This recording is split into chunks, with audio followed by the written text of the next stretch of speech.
Good morning, everyone. I'm here to tell you a story this morning. It is a true story.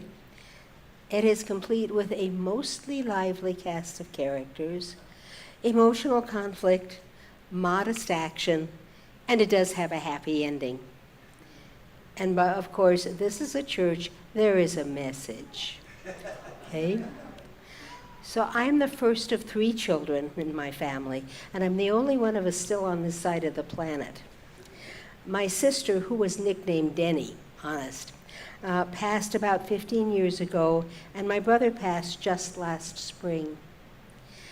This morning's story took place about 2 weeks after David passed, when family and friends gathered in Chadron, Nebraska for his service. On the day of his service, his wife, Carrie, was determined that the day after his service, she determined that the 3 of us, Carrie, her sister Shelley, who was visiting from California, and I needed a road trip. Okay. They learned that I'd never been to Mount Rushmore and thought that really needed to be corrected. And it was only about 100 miles away. And we were going that way anyway to drop somebody off at the airport.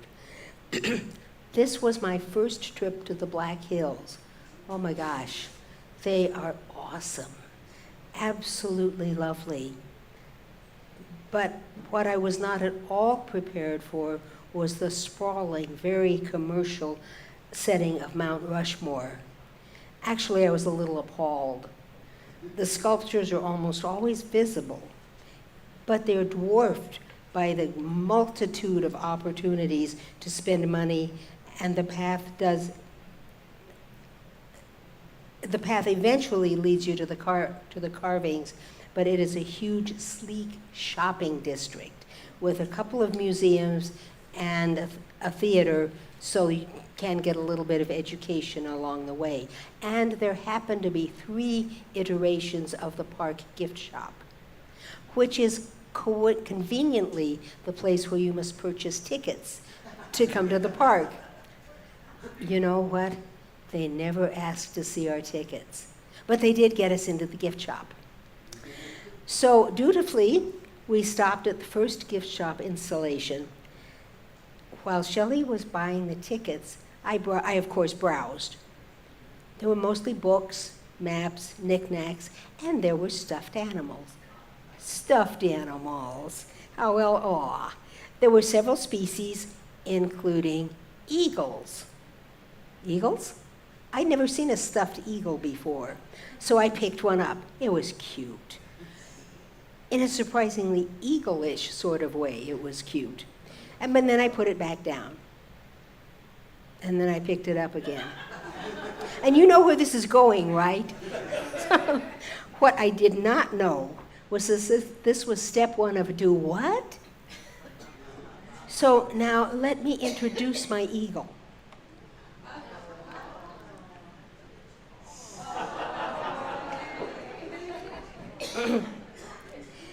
His name is Theodore. Named after Theodore Roosevelt, of course. And yes, eagle petting is permitted after the service. He's quite pettable. So tickets and eagle in hand, we started walking around the park malls. After a few minutes, Shelley said, "I think I want one too." And a second eagle joined the party.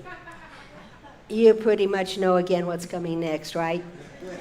After a few more minutes of strolling with the eagles, yes, it occurred to me that Carrie was without an eagle. And I asked her if she wanted one too. "Yes," she said. "Well, I'll buy you one," I said. And then there were 3 eagles, all like this, and Theodore and his cousins. Of course, the newcomers needed names. Shelley's suggestions were Edith and Alice, the names of Roosevelt's 2 wives. We couldn't decide whose eagle should have which name, so we named one Edith Alice and the other Alice Edith. Now, I would reflect you or invite you to reflect for a moment on the visual aspects of this trio. 3 women of a certain age, not to say little old ladies, strolling around the shops and the uber commercial splendor of the Mount Rushmore Park, each with our own plush stuffed eagle carried upright, it was as if perched on our hands. Yes. We were doing what, you ask? There were a lot of people there, and they were beginning to notice. So, of course, we did what anyone would have done if they were in our places. We began to introduce our eagles to everyone who noticed, regardless of age. We introduced them to children. We introduced them to the kids' parents. We introduced them to the swarms of teenagers who were staffing the park concessions and restaurants. We pretty much introduced them to anyone who displayed the slightest interest and paused long enough to make the introduction. Not that we grabbed anybody, you know. Yes, eagle petting was allowed, and we advised any who asked where to find the eagles. We probably should have gotten a commission. We did get around to visiting the museums, watching a film about the creation of the sculptures, and even walking all the way down to the viewing platform for the sculptures. And we have a picture here. Yeah. As we continued to introduce the eagles to anyone who came close, though, it was simply great fun and relaxation and genuinely an easy, good time for all 3 of us. So after Mount Rushmore, we had a beautiful drive through the mountains, stopped at the Crazy Horse Memorial, which was surprisingly forgettable, by the way, and in a very pretty, touristy little town, made a delicious dinner, yes, dinner, of enormous homemade ice cream sundaes. They were really, really good. And Jackie, where's my, okay, I have lost my, there we go. Okay, since I lost my thing. When we got back to the RV park, we placed our eagles in a semicircle on a bookshelf in the living room. Now, we couldn't find that picture, but they sat there and they watched over us until first Shelley and then I took our plush eagles and went home. As I'm looking back now at this silliness, I recall being struck by how Carrie reacted. Well, all of us actually, but Carrie especially. She is normally a little shy and awkward, and she had literally just watched her husband die in front of her 2 weeks before, and now was the point person for a complicated estate. But you know, Carrie had been giggly and relaxed and as engaged as the rest of us. And I wondered, did I promote that? I bought the first eagle. Maybe Shelley promoted that. She bought the second one.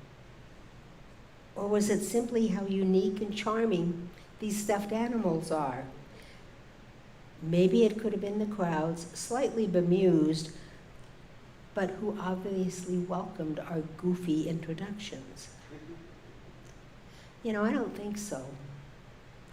All that easiness, all that laughter, oh, the laughter and the joy and the excitement, it was wonderful. And all that beautiful, healing energy. Thank you, Spirit.